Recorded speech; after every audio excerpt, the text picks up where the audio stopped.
Ringan mulut. Haziq memegang beg sandangnya erat-erat. Hari ini hari pertamanya di sekolah baharu.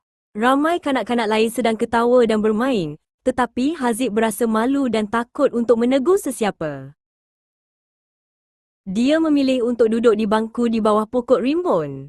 Kalau saya duduk diam, mungkin tiada siapa yang akan perasan saya, bisiknya perlahan. Tiba-tiba, seorang budak perempuan bernama Zara melihat Haziq yang duduk sendirian.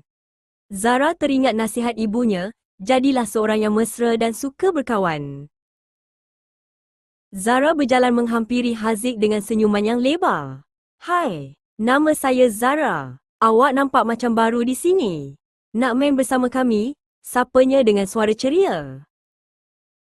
Haziq berasa lega. Senang sungguh Zara menegurnya. Haziq membalas senyuman itu. Ya, saya Haziq. Boleh juga. Saya belum ada kawan di sini. Jom, kita bermain kejar-kejar, ajak Zara sambil menarik lembut tangan Haziq. Mereka berlari ke tengah padang tempat kawan-kawan Zara yang lain sedang berkumpul. Haziq mula ketawa. Dia tidak lagi berasa malu.